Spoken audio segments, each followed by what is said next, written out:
Am I alone here, guys? One of these days we should do that, actually. I thought this was the day. Welcome everyone to another Dispatch Live. Is this our first one in 2021? It feels like it's been a really long time. I think it is.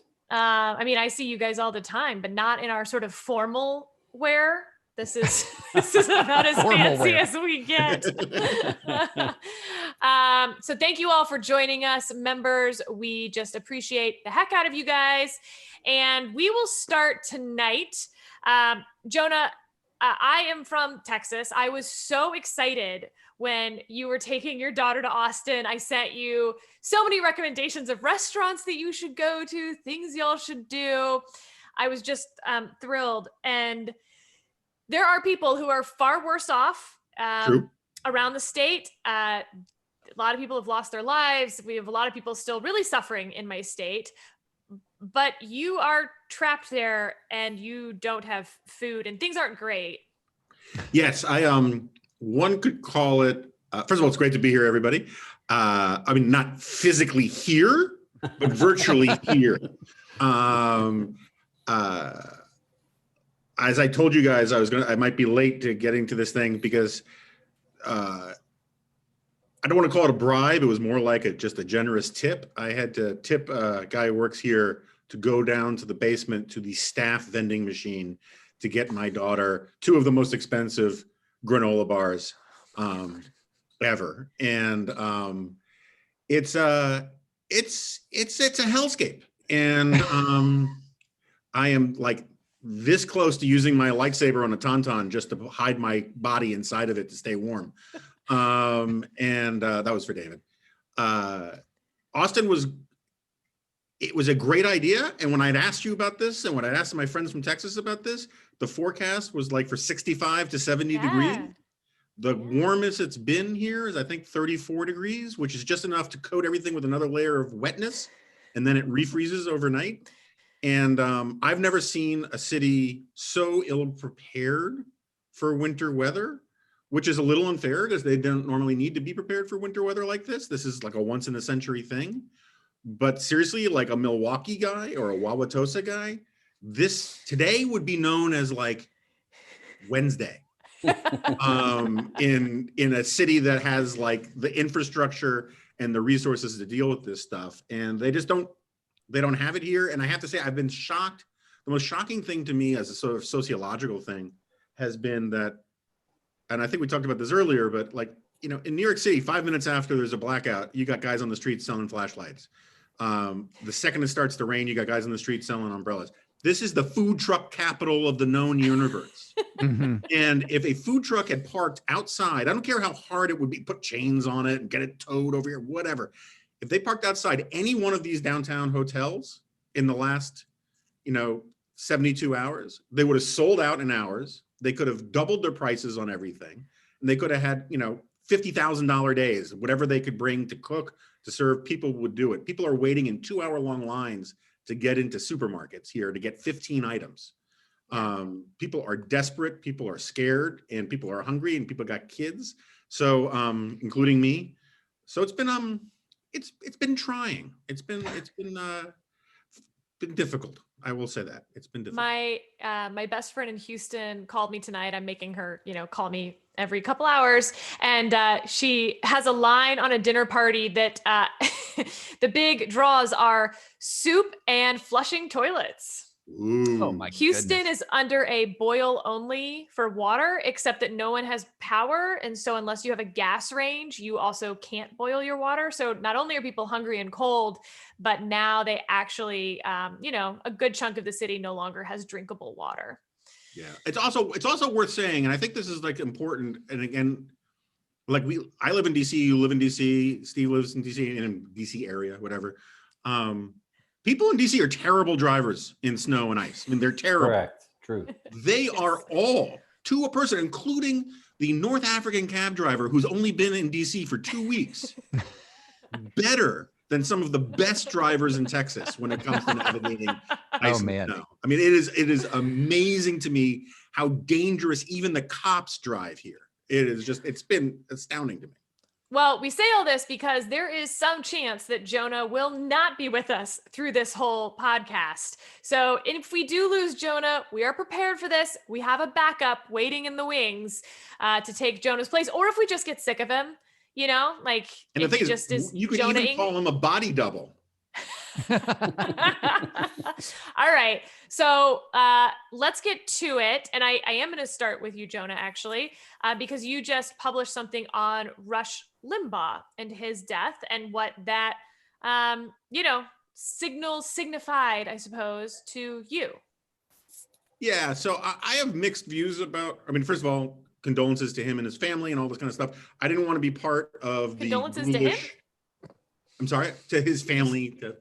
Right. Look, rest in peace. One Yes, should be. yes. I think that the rush to be jackwads on social media when someone from the other team dies is one of the ugliest things about our culture, and I didn't want to sort of feed into that. At the same time, he's a hugely important public figure, and I thought it was worth saying something sort of without tears about him. And I think that it is indisputable that he was one of the most successful and influential broadcasters of at least the last 50 years, if not in American history, because how old is broadcasting? To be able to hold 3 hours a day on radio the way he did, the way he built up an audience on AM radio, which is sort of technologically sketchy anyway, was truly impressive. And he was hugely influential on the right. And I think there are a lot of things that you can say in the plus column for him, either in terms of his accomplishments or in terms of his successes, which are kind of different things depending on how you look at it.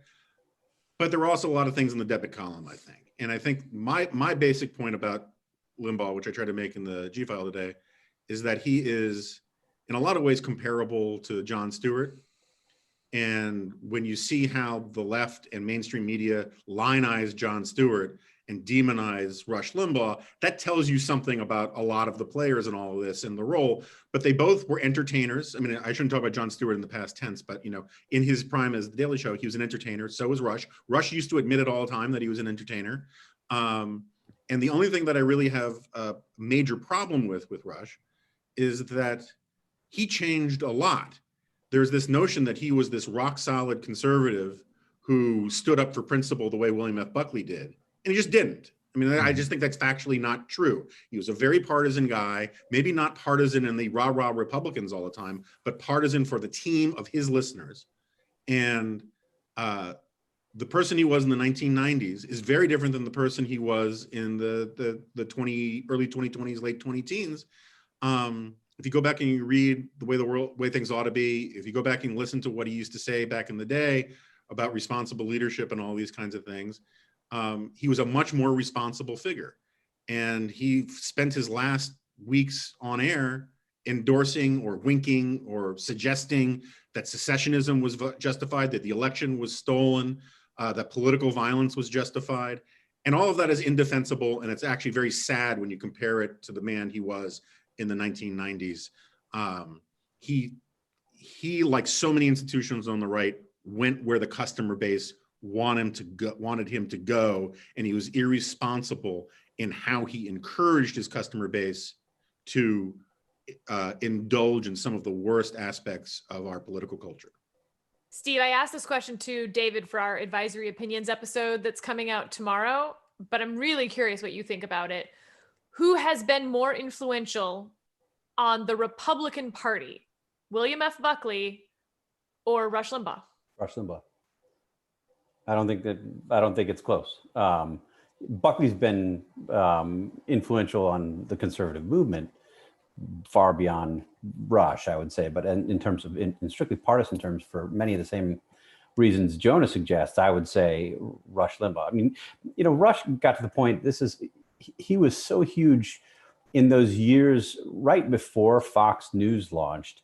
He was the place that people on the right, many people on the right, went to find out what was going on. And, members of Congress wanted to be approved by Rush. And that really never stopped. The extent of his influence.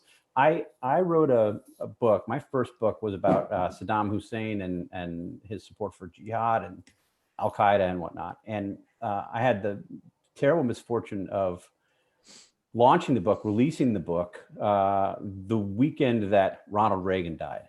So every single interview that had been teed up for me to talk about this book was canceled. The worst possible way to do a book. And, it started to sell more in the subsequent weeks. But I had sat for an extended interview with Rush Limbaugh for the Limbaugh Letter, weeks in advance of the publication of the book. And he just printed the interview, which was at the time not something he did very often. And the next week, because of Rush, the book was on the New York Times bestseller list. I mean, that's what happened. Just incredibly influential and really made a medium in so many ways. I won't belabor the point, but I share Jonah's, misgivings about what Rush devolved into. I mean, I think if you ever checked in or even got a little clip of what he was doing on his show, I would say, dating back to the 2015, 2016 timeframe when he sort of disowned conservatism, and there were broadcasts where he said, in effect, yeah, look, I was never really that much of a conservative. I'm a nationalist. I didn't really ever care that much about the national debt. I don't know why you people all got worked up about the national debt. It really moved quite away from the place that he was as sort of an old school traditional conservative back in the 1990s and the early aughts.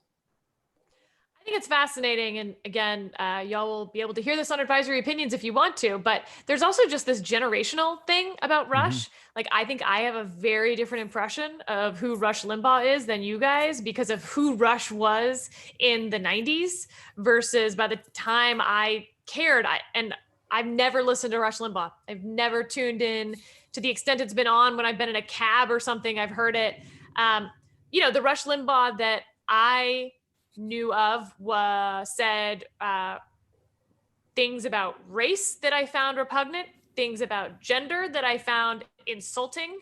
The Sandra Fluke episode was one of the first things that I was just like, why is this person even part of the movement whatsoever? And so I do think generationally what Rush means to those under 40 looks really different than what he means to those over 40, with the exception of the under 40s who are sort of in this like hyper nostalgic Reagan thing that they pretend they remember, but they really don't. College Republican, like khaki types, I think maybe more like are really into Rush Limbaugh. Okay, David, we have a question from Heidi. How would you reform the incentive structure that drives the outcomes in politics we currently see? This is sort of a follow-on, I think, to the Yuval Levin piece, right? Like, we all know the problems. We all get the problems. What reforms do you actually think have any chance of making a difference? And are there short-term ones that can make a difference? Are there long-term ones that have a chance of happening? Boy, that's a super big question. It is. 30 seconds, go. Yeah. So reform some of the incentives. That's a really good question. So I think there are some good government type reforms that can adjust incentives, that everything from ranked choice voting, for example, I'm really intrigued by that because of its opportunity and possibility to sort of break the binary. And isn't it Maine and Alaska that have brought in ranked choice voting? So this is something that at the state level is worth experimenting with. We talked about some of this in Advisory Opinions today that will come out tomorrow morning, some of the judicial reforms such as, and this is super wonky and nerdy, but things like the non-delegation doctrine or the Chevron doctrine, which have incentivized Congress punting so much of its power to the executive. They can essentially just say to the executive branch, hey, legislate in this direction. I mean, literally the Affordable Care Act was written, Obamacare was written with intentional gaps in it that would be filled by the executive, by the executive branch. So for example, the contraceptive mandate that has been a culture war flashpoint for year after year after year after year was not literally in the Affordable Care Act as written. This was a regulatory. Well, this is you have to pass it to find out what's in it. Everyone made fun of that line, but it was absolutely true. It was actually true.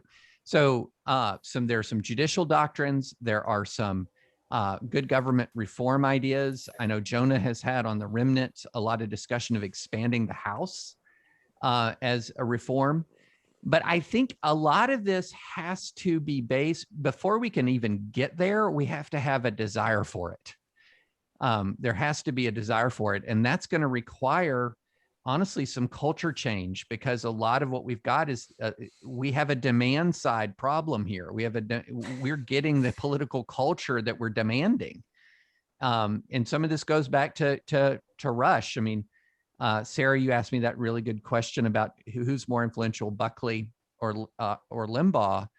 And as I was sort of thinking through it in real time, I was realizing ultimately there was Buckley ideas and Limbaugh disposition. And the Limbaugh disposition ultimately kind of won out in the GOP. And right now that's sort of the dominant culture. And we're going to have to work on some real culture change. And there's no great reform idea for that. Like what the program for culture change. Here's one, The Dispatch. The Dispatch is a concrete effort at culture change within the media ecosystem. So that's kind of putting our money where our mouth is, so to speak, on culture change. Jonah, this comes from Tim, and I'm going to paraphrase a little, but you want smoke-filled rooms. Does ranked choice voting, is that like wisps of smoke? Does that count at all for you? Is that good enough? It's not good enough. It's not remotely good enough, but it might be a step in the right direction. I mean, so I have these problems of thinking about this stuff where on the one hand, there are a bunch of arguments about reforms to make the current situation better that I am sympathetic to, that I'm listening to. And ranked choice voting is a way to like fix or deal with a lot of the problems with primaries. It does not get you anywhere closer to having strong political parties that take their own interests seriously. That's sort of the problem. So it could be, one of these, the cat that ate the mouse that ate the bug. It's one of these, like, you keep having more, give a mouse a cookie kind of problems where you fix one problem, but you create another problem. And I really want strong parties. I want strong institutions across the board. And I want institutions that really care, that are sticky, by which I mean that they have a nature and a character by which people who join them feel obliged to do what is good for that institution, because that institution is truly unique and different from other institutions.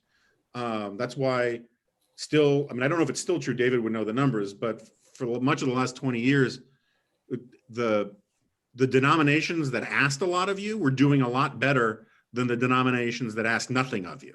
Mm-hmm. It's similar, like the Marines were the only branch of the military that ever always hit their recruiting targets, because if you make the mental leap that you actually want to join that lifestyle, you want the one that actually asks for a commitment from you.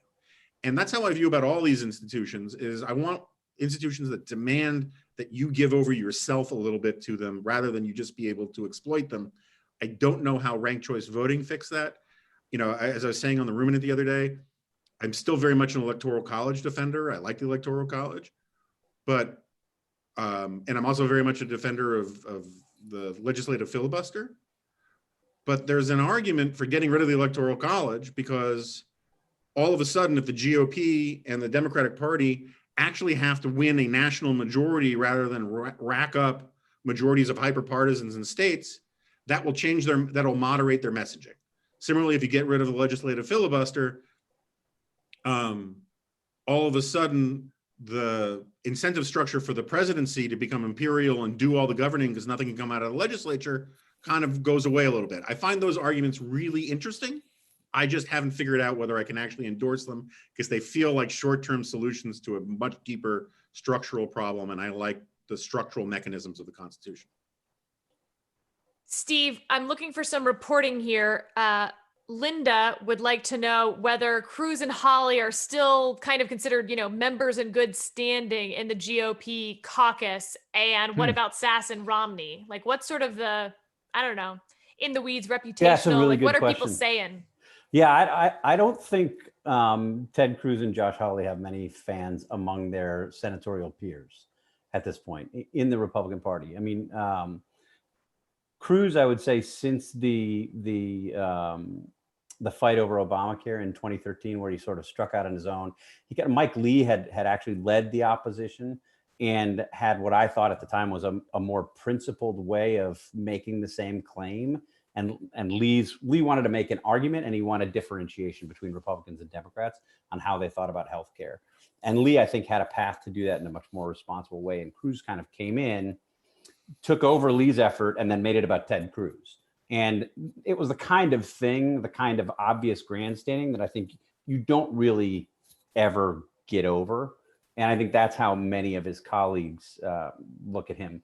I think Hawley came to the Senate with a lot of promise, and he's, I think, universally respected for his intellect. But he's done a lot of the same kinds of things. Whether it was his decision to push to say he was going to object, which meant that there would be a roll call vote in the House on this question of certification of electoral votes. I can tell you with great confidence that there were lots and lots of House members who maybe will never talk to Josh Hawley again for making them go on the record. Now, of course, they ended up, a lot of them, doing it, but they certainly didn't want to. On Sass and Romney, I think Sass is generally regarded as a thoughtful guy. He certainly takes a lot of shots at the Senate as an institution and the way that it operates that I don't think send warm and fuzzies to his colleagues. And Romney, I think, he's sort of mixed too. I think he's seen as a senior statesman, but he is like a lot of people that we know. I think Romney's decision when he went to the Senate was basically, I'm going to do what I think is right. Sort of politics be damned. And he would not say that. He would say politics be darned. Gosh darned, it is really angry. And he's doing, I think he's genuinely doing what he thinks is right in basically every decision. He's older. He says this means a lot to him. I believe him on that. And I think people like and respect him, but he's a reminder for other senators that they're not doing what Mitt Romney is doing, that they're not making votes as often as not on principle. And for those who agree with what he's doing. So I think he's sort of mixed as well. I mean, the Senate is such a weird and somewhat dysfunctional place on the Republican side right now. There are not a lot of warm friendships, as I understand the current makeup of the Republican caucus. Sorry, my cat very much wants to be part of this. He's hasn't hung out with me all day today, so just now. Jonah, Don has a really good question that I may just ask each of you to give a short update on. We had a conversation pre-election on burn it all down or, well, don't burn it all down. And basically all of you were in don't burn it down mode in varying degrees. Revisit that. Stand by it. Revise. Where are you, Jonah? Yeah, I think my position is basically controlled burn. And personally, look, I mean, I say this not as so much as a moralizing thing, but I'm happy to do it that way. I think as a practical thing, the party should absolutely shun Josh Hawley and totally excommunicate Marjorie Taylor Greene and Boebert and all those people. They don't have to necessarily make them huge issues, but I think it's hugely important to draw those lines. And frankly, I think that anybody who was involved in aggressively questioning the legitimacy of the election should just be, I mean, this is what I'm getting to about strong parties. Strong parties have as much interest in the integrity of democracy as as the Yankees have in the integrity of Major League Baseball. And when you had with the Shoeless Joe Jackson, what was the 11? The Black Sox scandal. Yep. Yeah, the White Sox scandal. White Sox. Yeah. Baseball was like, holy crap, this whole thing could go away if people think this thing is rigged or corrupt or whatever. And that should have been the GOP's reaction if it was actually a strong party. So I'm entirely in favor of burning things down. I don't say this from a position of yay, because I'm a Republican and I want to save the Republican Party. I just say this as a guy on the sidelines who cares about having two strong parties that are decent. I care more about the Republican Party because it's the one who allegedly speaks for conservative views, and they need to cut out a lot of tumors, but they're not going to do it. And so my problem with the burn it all down stuff is like, look, love Charlie Sykes, love a lot of these guys. The idea that they can start a fire that is going to burn down the GOP.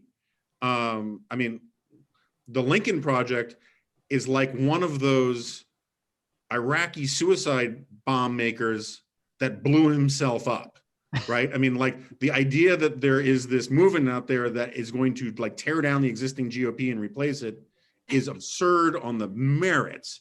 And so you got to pick your battles where you can and make your arguments where you can. David, burn it all down, singe it. So there's sort of two kinds of arguments that end up happening. And I'm glad that Jonah ended up where he did with, at some level, the burn it all down argument is sort of what's it for? Because you can't burn it all down. Right. It's sort of like, this is the dorm room discussion. Like if you were king and you could light it all on fire, would you? That's one discussion. And then there's the what's realistic discussion. What could happen in the real world? And I really like the Jonah's controlled burn analogy. And the way I look at it, I put it immediately after January 6th, is sort of separating the worst of the worst from the rest. So Hawley and Cruz, worst of the worst. The people who the people who are the defendants in the Smartmatic and Dominion lawsuits right now, the worst of the worst. And I think the more you can do this targeted strike on the worst of the worst, the more you can kind of give everyone else a chance to breathe and kind of, maybe come out of this madness. But look, if I had my way, if we're going to go back into sort of the dorm room discussion, my general philosophy, which is individualized determination of candidates based on whether they have the character to hold office and whether they have policies that more or less align with me, is basically starting to merge with burn it all down because so many people joined these frivolous election contests, and this what I think was just an attack on the peaceful, lawful transition of power, that there's a lot of people in Congress right now that I don't think should be in Congress. But that's neither here nor there. I mean, they're in incredibly safe seats, but I do think it is quite possible to say the worst of the worst actors, the defendants, the instigators, those are the individuals that there should be punitive action. And, I don't think Josh Hawley and Ted Cruz should be in public office, period. They have forfeited their right to, they never had a right, but they have forfeited any qualification, in my view, to hold public office in the United States of America. Now, is that specifically? I just want to point out that David's answer and my answer basically answer the question you asked David at the beginning of this about the creating an incentive structure. Yeah. If the GOP viciously and cold-heartedly punished irresponsible actors, that would send a huge market signal to the rest of the party not to be jackasses. What if they do the opposite? Well, that's right. You mean the status quo, in other words, Sarah? No. I agree with David and Jonah, so I won't retread that ground. Let me cover this from a slightly different place. My view was I'm skeptical of burn it all down for practical reasons, but also for philosophical reasons. And part of it was there were people who were really trying to do good things, in the context of a really crummy situation. And I think on the podcast, I told a story about a sort of a scorched earth editorial that we published at the Weekly Standard that I co-wrote with Bill Kristol, when we basically said, you know, these Republicans are all wimps. They're all terrible. They're bending the knee to Donald Trump. This is awful. They need to go. I forget what the triggering incident was. There were many of them. But we let them have it. And I had conversations with really thoughtful, well-meaning, good faith public servants who said, you know what, you're not with me in my committees when I'm fighting for these 5 conservative principles. Yeah, you're right. You know what? I'm not out there talking to CNN about every Donald Trump tweet. I'm not out there wagging my finger to please the resistance crowd. But I'm there representing my constituents, making thoughtful, principled, conservative arguments that I think will at least allow us to hold the line and might do some good. And you had people on Senate Armed Services who were making arguments, pushing back against Donald Trump's plan to shrink the defense budget, things of that nature. And I would just say, the important thing is we had this discussion before the election. Look what's happened since the election. I would argue that we've seen some real leaders emerge because we didn't burn it all down. And again, stipulating that wasn't possible. But I mean, if you were in the Burn It All Down caucus in late October, you would have thrown out Liz Cheney. If you were in the Burn It All Down caucus, you would have probably never been talking about Anthony Gonzalez or Peter Meyer, who was just elected. You'd say, forget it. We can't vote for him. Or Tom Rice in South Carolina, who surprised everybody with his vote, or Jamie Herrera Butler, who I think has been unbelievably courageous. Whether you agree with her or disagree with her, whether you approve of her vote for impeachment or you disapprove of it. But Steve, here's what's so funny. You're right. If Burn It All Down had been the animating principle, then you don't vote for those people. Jamie Herrera Butler probably loses next time around. Anthony Gonzalez has already acknowledged he may well lose next time around. So it's whether you're burning it all down from the right flank or the left flank, it looks like it's going to get burnt. So first of all, Caleb, who's our producer, can you isolate what Sarah said there where she said, Steve, it's funny, you're right? Because I'm going to use that as my ringtone from now on. Like every time she says something, I'm going to just play that. Steve, it's funny. You're right. No, I think that's a fair point. Caleb says, no, I'm Team Sarah.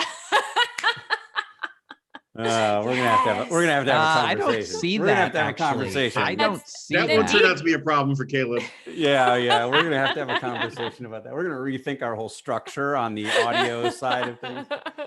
No, I think that's a totally fair point. I would say 2 years is a long time. They have options. It may be the case that they lose. And look, a lot of these people are from very different kinds of districts. Anthony Gonzalez is from a very mixed district where a Democrat could surge. He could certainly, he will face a Republican primary. Trump, a Republican, could pick him off in a primary. He could lose to a Democrat. I think his vote makes it less likely that he will lose to a Republican in a primary. Liz Cheney is in the literally the reddest state in the country for Donald Trump. I mean, the Trumpiest state in the country. 70% of Wyoming voters cast ballots for Donald Trump. So she certainly went in with her eyes open. My broader point is these are people who sort of stepped up and emerged. Bill Cassidy, I would point to in the Senate as somebody who, his 2-sentence statement about why he voted to convict Donald Trump. It was a breath of fresh air for me. Now, not everybody watching tonight is going to agree that Trump should have been impeached or Trump should have been convicted, and that's fine. This is where I'm coming from, and I think we've seen.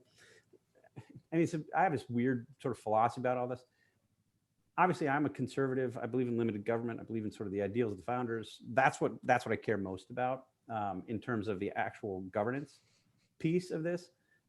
But I think I care now more about people acting out of principle than anything else. People who are there to do the right thing. I would much rather have a very far left member of Congress who believes everything to the core and is willing to buck his or her party because he or she believes what he's doing than somebody who just sticks a finger in the wind and says, I'm going to go wherever my party goes. Do you believe that any of the 43 Republicans who voted to acquit were voting out of conscience and principle? Sure. I think some of them probably were. Look, I thought the constitutional argument was a dodge. Yes, it's true. You can make the argument that those Republicans made.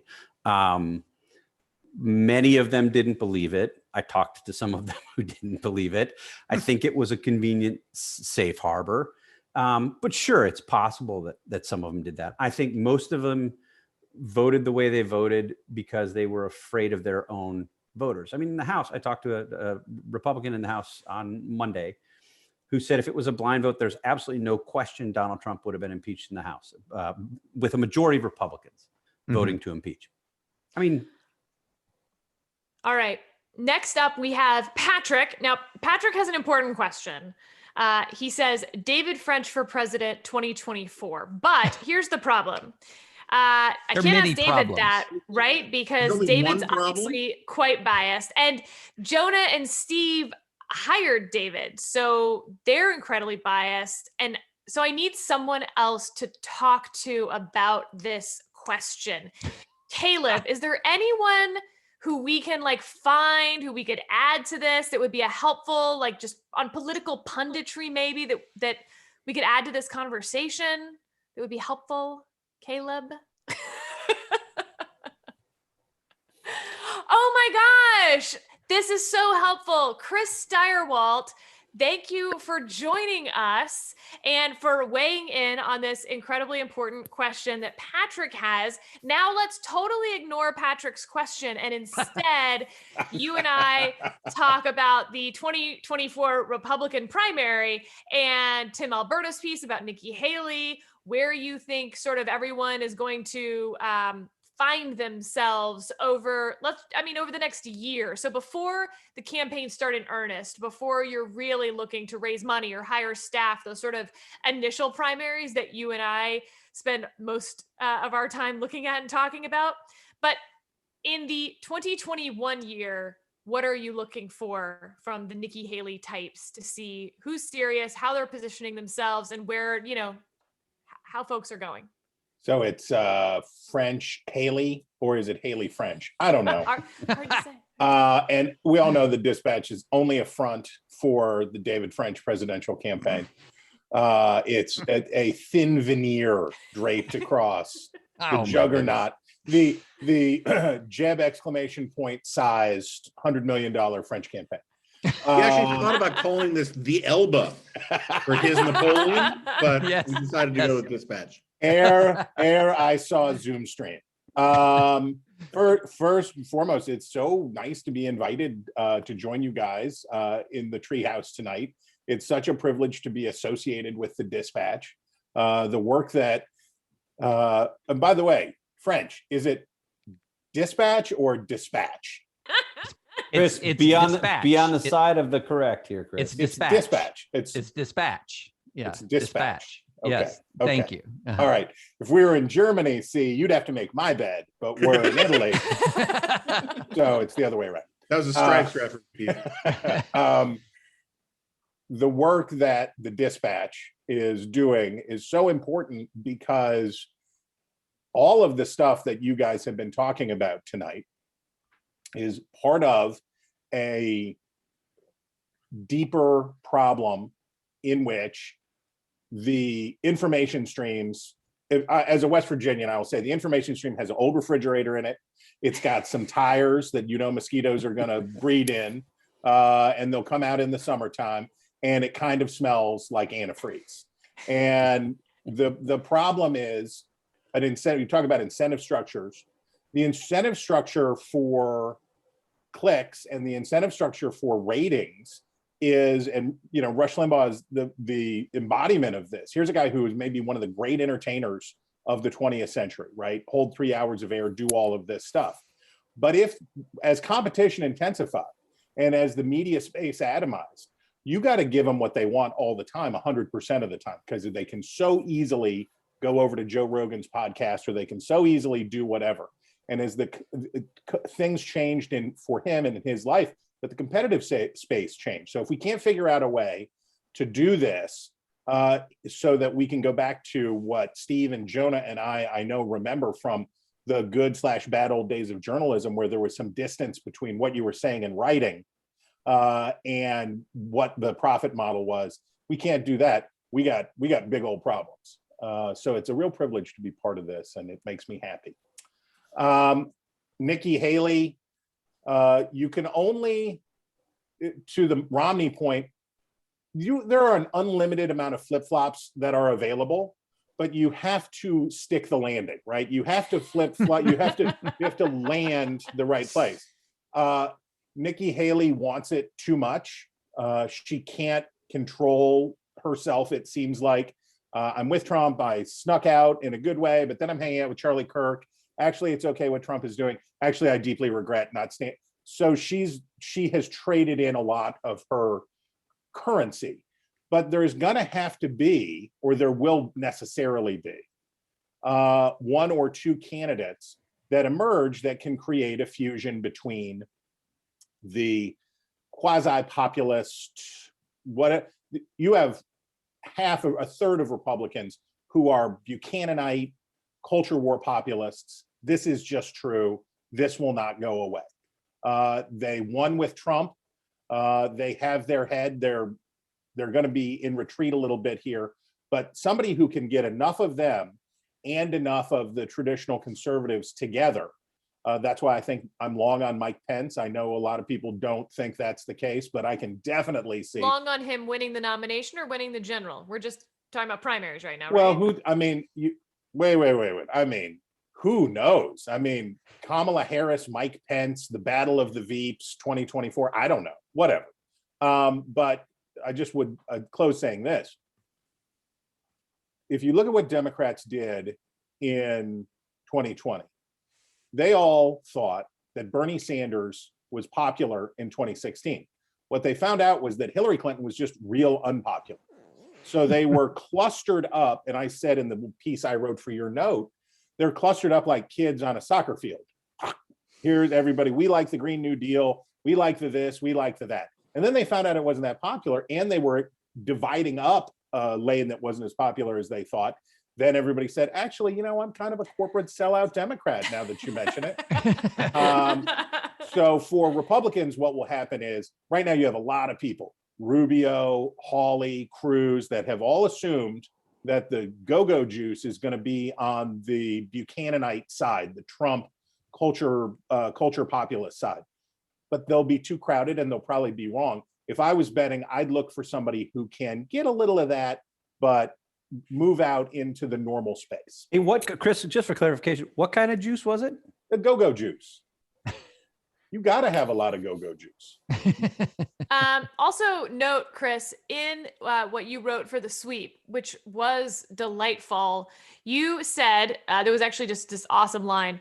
The secret is not to watch the clump, but instead to watch intently to see when the ball squirts out like a seed from a delicious navel orange slice, carefully cut by a loving mother. That is a great line. I feel like we got a whole lot of insight into who Chris Stirewalt was in that sentence, but maybe most importantly, that navel oranges don't have seeds. Oh, see, that goes to show you. I forced my children out of soccer pretty young. Metric football is not to be tolerated beyond, I don't know. I mean, you can't help it with some kids. They get into watching it on Saturday mornings like cartoons, and it's all part of the decadence that's ruining our country. But I was able to get my kids over to baseball and basketball before it was too late, and I'm pleased with that.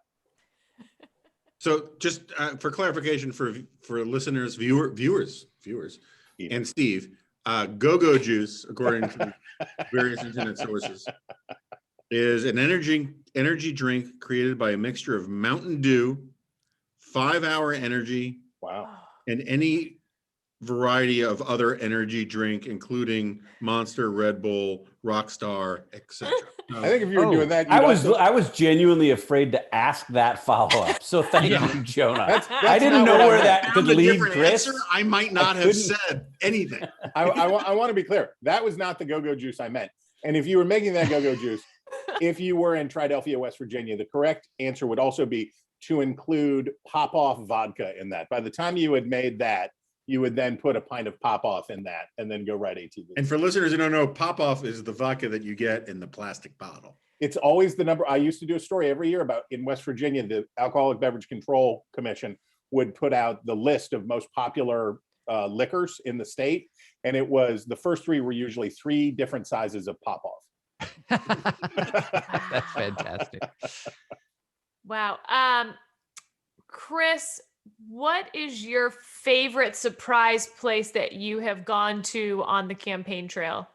My favorite surprise place, like where I surprised someone, like jumped out of the shrubberies or No, although we did describe you joining tonight's Dispatch Live as jumping out of the cake. That is not what I'm referring that's one, to. that's one going right back to the baker. I can tell you that much. Any cake I climb out of, send it back.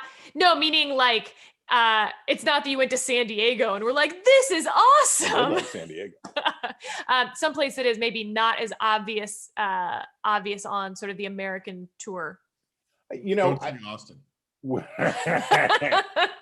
the hill country is great. Austin is, you know, it's a process. But the great thing, one of the reasons, so I hate primaries and believe that of all of the cancers, Jonah does too. of all of the cancers that have afflicted American politics, our experiment with primary elections that grew out of 1968 and grew out of Watergate have been pernicious, have been evil. And more democracy does not produce more transparency. It doesn't produce more accountability. What it does is produce more incentives to suck up to voters more often. And we don't have enough republic in our republic. So pointing out, and I'm so weird about it that I even prefer the Iowa caucuses over a primary, because at least there's some distance there that if everybody gets high and votes Bernie or something, that the party elders have a chance to step in between. But I would say this, the voters in New Hampshire are probably my favorite because they're all experts. You just ask them. You go into any diner, you go into any place to go talk to the folks in Wolfsboro, New Hampshire. You go anywhere in the state, and you can go to Coos County, and you will find somebody who's like, well, here's the problem with Romney. See, he's weak on this part, but I'm backing him this way. So they're all, it's like if Twitter was a state, everybody knows it, and they're all geniuses. And they've all had conversations with him. Yeah, Like, exactly. The first time I met Romney, he said this. And then Yeah. 2 weeks ago at Betty Lou's, Exactly. When I threw Rick Perry out of my house for the second time, I said, and don't you come back. So can I ask a question of the Chris Jonah Strong Party caucus here? Okay. Yeah. Okay. Do you, and I'm in general agreement, but I'm troubled by some developments like that the state parties in many states seem to have gone insane. So does the absolute insanity of the multiple state parties adjust the smoke-filled room if those are the people in the smoke-filled room, or would a strong party mean that those would not be the people in the smoke? I will defer to Chris to go first, but I have a very strong party answer for this. Go ahead. Well, Okay. well, what's the point of being in a state party today? Nothing. There's no point. All you get is a chance to say that you are, and maybe to tell some other people what to do. Would you like to go participate in the Oregon State Central Committee Republican Party planning meeting so that you can listen to Ethel and Bernice argue about which kind of bunting you're going to hang at the Reagan Day dinner? No, because they The don't. 168 get to go to the quarterly RNC meetings in lovely locations. The 168, so those are each state and territory have Elites, yes. 3 elected members of the state party who are therefore voting members of the Republican National Committee. They're called the 168 Why because is 3 times 50 168? I said states and territories. Territories. Oh, I missed that. I Guam representing. barbaric Wi-Fi I have out here. The barbaric And Wi-Fi. indeed, you'd be shocked, by the way, some of the territory threes have more power than Yeah. many of the state threes. U.S. Virgin Uh, Islands is a huge pain. So, I mean, being one of the 168 is actually a pretty good gig. But Okay, so- just to say, and I will say, it's also my argument about the 17th Amendment, which is state legislatures are worse because they don't do enough. If state legislatures were better, there would be more incentive. If they did more, there'd be more incentive to be in them. And I think that's true with state parties too. Okay, so I agree with entirely. I have basically the same argument, but I'll put it in terms that David will appreciate, and I don't mean Aquaman. Wow. The argument for, first of all, totally agree. The state parties right now, or at least a lot of them, talk about burn it down. I mean, like nuke them from orbit, as far as I'm concerned. Totally with you on that. Terrible, embarrassing, horrible. The argument for strong parties is the exact same argument as federalism, which we both have talked till we're blue in the face about. If you give people responsibility, if you give people power at the local level, responsible people will seek that power to do responsible things. When the Republican Party basically just becomes a national brand that is only interested in, don't call it virtue signaling, and it doesn't have much control at the local level. It doesn't have much control over state politics. I mean, there's a reason why most of the craziest, but Texas excluded, because Texas is a contrary example to my general theory about these things. Most state parties that go insane are the state parties that have no power even at the state level, right? I mean, like the Oregon GOP, what the hell is that? That's like, you know, the I'm Unix. gonna get so many angry emails from Oregon GOP But members it's tonight. true. But it Yeah, has no there's power. no. Yeah. And so it's all about, it only attracts people who have nothing better to do with their lives. I'm sorry, Oregon GOP, or people who are so disgusted with the people who have nothing better to do with their lives that they figure they got to go try and save it, and they're losing the fight. Sorry, Oregon GOP.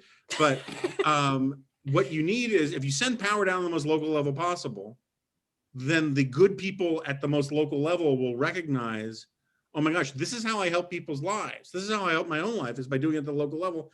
And the local chapters of the various parties would be better too. That would Well, be and they'd crash and burn if they weren't. right, because Yeah. there'd be real consequences. Right. Exactly. All right, Steve, this is from Trip, and I want to broaden the question because I think it's maybe the whole ball game. So Trip's question is, are younger conservatives being overexposed to the own the libs mentality? And I think that like that obviously goes without saying, but I want to change the question a little, which is, if we all agree that younger conservatives are being not just overexposed, but like only exposed to own the lib conservatism, is the conservative movement basically over? We just don't seem to know it yet. Like the five of us are sitting here thinking that there's more to come. And like, clearly if the next generation thinks that this is all Twitter hashtags and own the libs, that like it's over, it ended. We're sitting, you know, on that. We're a remnant. We're a remnant. Coin a term. Steve. Yeah, I mean, I think that's a shrewd observation from Tripp. I would argue that there's a divide Third of his name. among younger conservatives. It's certainly the case that the, shall we call it, the Charlie Kirkization of the young right has led to this obsession with owning the libs. I mean, that's what it's all about. Pick a fight, make an argument, try to get famous. That is the animating influence of a lot of what Charlie Kirk has done with Turning Point USA. And it's not so much about making arguments. It's not so much about limited government. It's not so much about philosophical conservatism. It was for the past 5 years about supporting whatever the heck Donald Trump said on any given day. And some of that was conservative. I mean, some of that ended up being reasonably conservative, but not because he was making conservative arguments. I mean, I think one of the most striking things about American public political rhetoric over the past 5 years is the absence of any real sustained argument in favor of limited government. Who was making it? I mean, it wasn't Donald Trump, wasn't coming out of the White House. The Republicans had the bully pulpit, didn't do them much good. In many ways, Donald Trump took a limited government argument and set it back. You think about things like Medicare entitlement reform.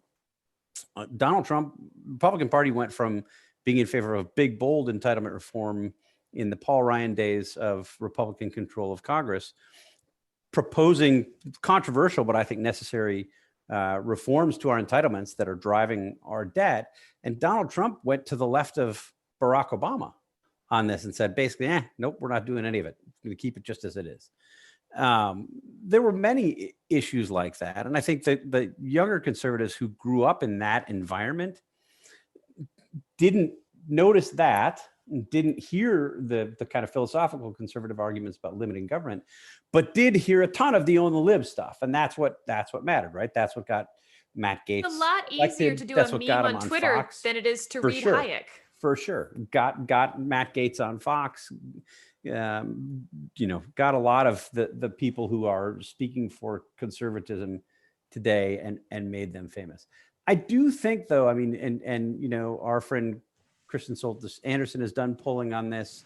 The Harvard, they do this survey. I can't remember the exact name of it. It's John Della Volpe. Yeah, Della Volpe. Yeah. It's the Institute of Politics survey, but yeah.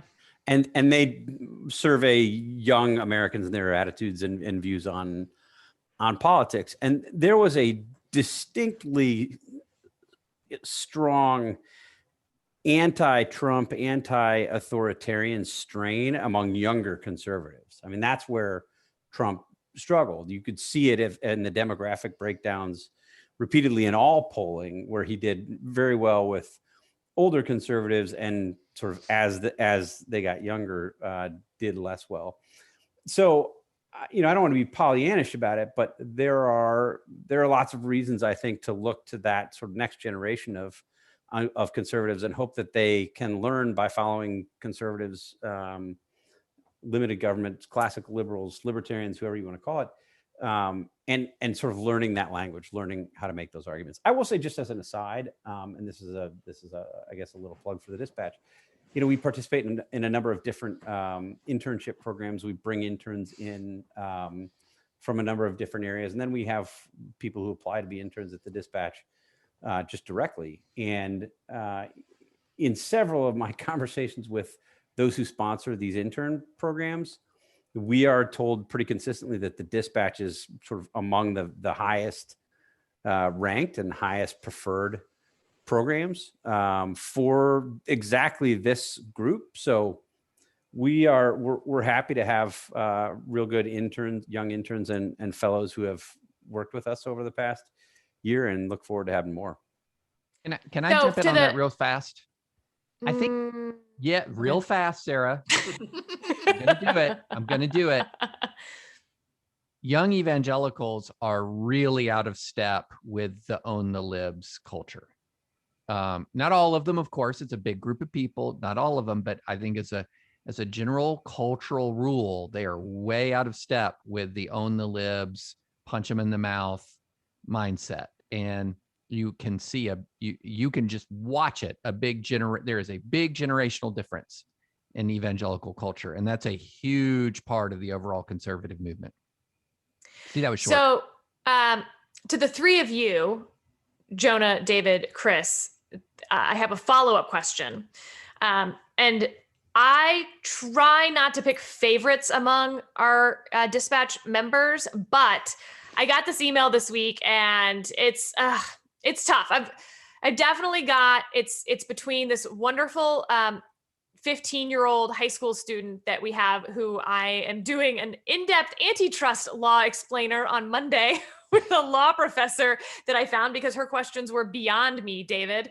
And then I got this email this week talking about fonts, for those of you who are advisory opinion listeners. She says she concurs that Bookman has no place in a legal brief. However, the scorn you heaped upon Bookman leaves me no choice but to dissent in part. It may be that I associate it with quirky Victorian magazine advertisement, but it will always have a special place in my heart. She goes on to talk about some readings she's done on what fonts and your enjoyment of fonts actually can predict your political leanings. Really fascinating article. And then it says, P.S., I'm 17 years old. And like this whole thing, I was quite shocked to find that this was a freshman in college. So here's my question for my newest favorite, I guess, to the three of you. Assuming that we don't want to raise a generation of own the libs, if you have a 17-year-old freshman in college, what is the one piece of reading that you would suggest to her right now to inculcate one into the best of conservative thought? And Jonah, because of the screw in your face, I'm coming to you first.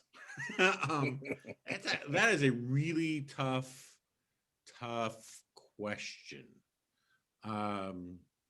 You already used it. If you give a mouse a cookie, I mean, there is something deeply conservative about the idea of unintended consequences and not just doing things because they look fun at the time. There is. And also I should note, and I think this is above, everybody except maybe Chris's head.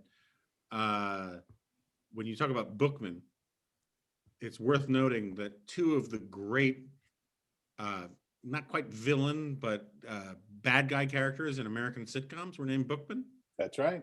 Bookman from Seinfeld and Bookman the janitor from Good Times. You got it. Buffalo Butt, anyway, they called him. I just want to throw that out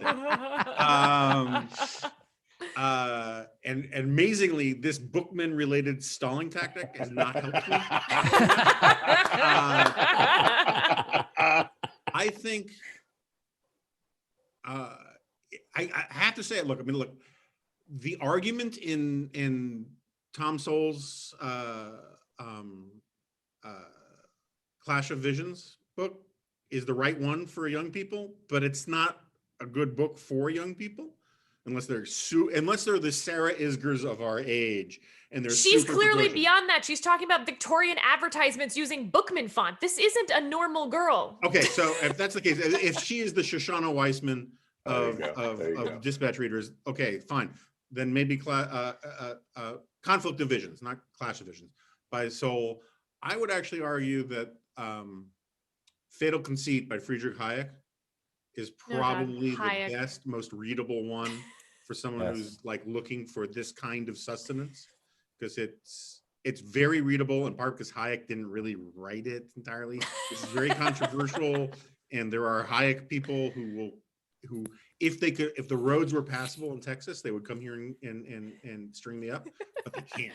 So that's what I would say, with the asterisk that I want to revisit this question later.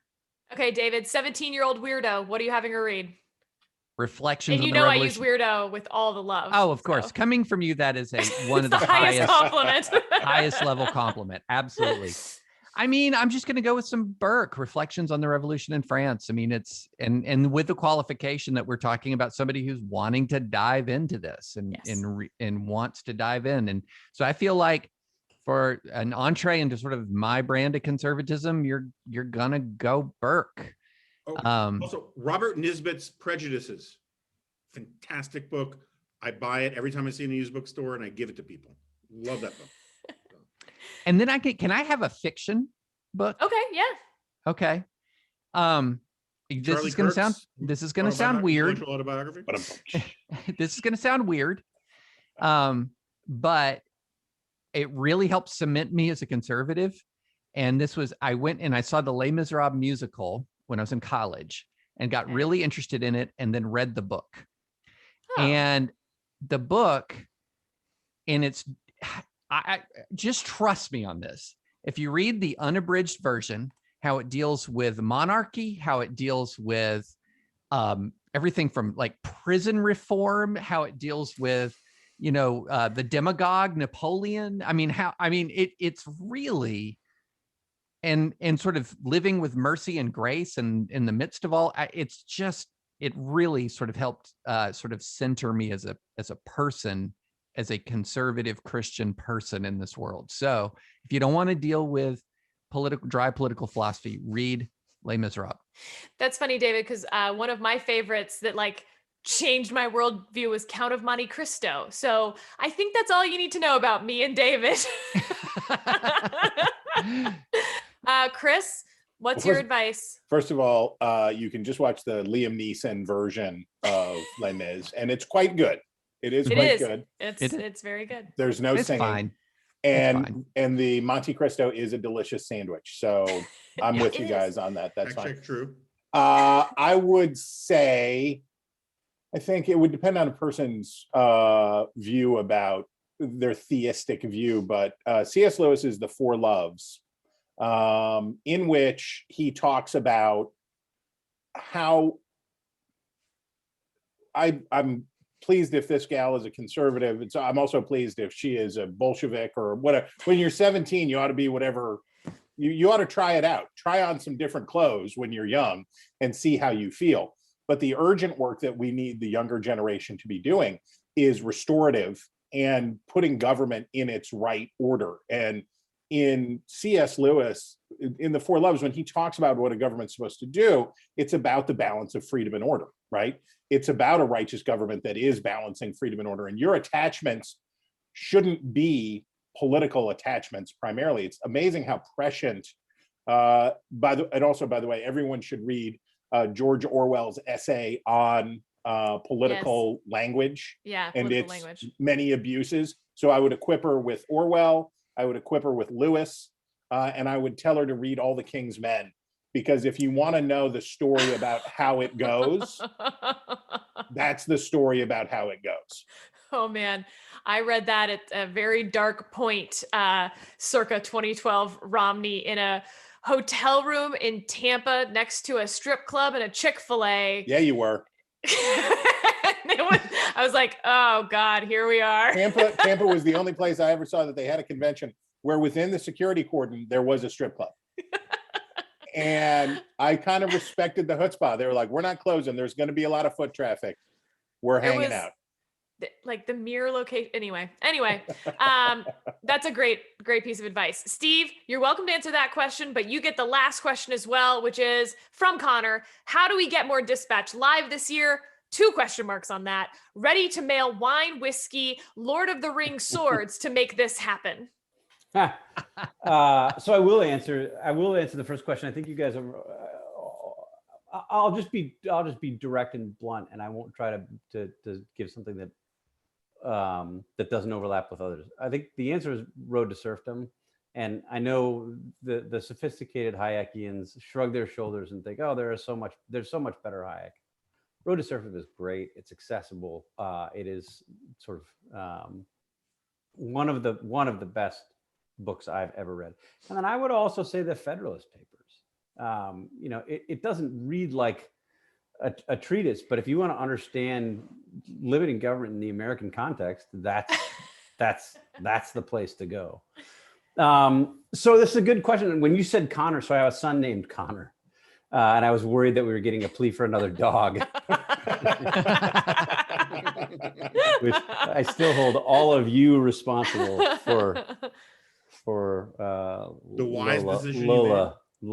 Yeah, sweet Lola. She's interesting. We are going to be doing more Dispatch Lives. I would just say, and this is not a setup and a dramatic tease, but we believe in doing this. We enjoy the back and forth. We think it's good for us. We hope that you all enjoy it. I mean, certainly the people who show up time and again seem to enjoy it. We get a lot of feedback about it, and we think it's sort of an important component to Dispatch membership. So we are looking at upping the cadence, as they say in the publishing industry. We're not sure exactly what that'll mean. We're talking to different people. We're looking at potentially making some hires to enable us to do this. So stay tuned, but there's more coming. And if you like this, I mean, we make pretty clear when we send the notices that we're going to be doing this, or the reminders in the Morning Dispatch and at the top of the other newsletters, that that this is a members only thing. We don't sort of want everybody coming, but you all should feel free to invite family and friends and others you think might enjoy this. It's obviously a very different kind of conversation than you're going to get on cable news at the moment. And if you know others who you think would enjoy that, you feel free to share with them the password when we do this and invite them in, and hopefully they'll join us and join us as members, either because they find this so compelling or they feel really, really guilty. But we'd be happy to have them, and we thank you for joining us and for sticking around with us. And I'm sorry to everyone whose question we didn't get to, in particular, Brian, who wanted to know what we each think about Dwayne Johnson playing hard to get about 2024. I will tell you, we listened to a lot of Moana in this house, and he has at least one 8-month-old's vote for sure. No question.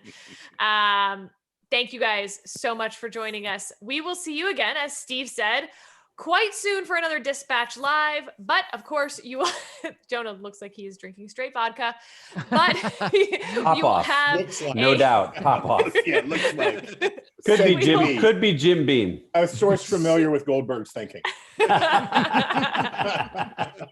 You will have Thinking. a You put the quotes in the wrong Dispatch place. Thinking. podcast coming very soon.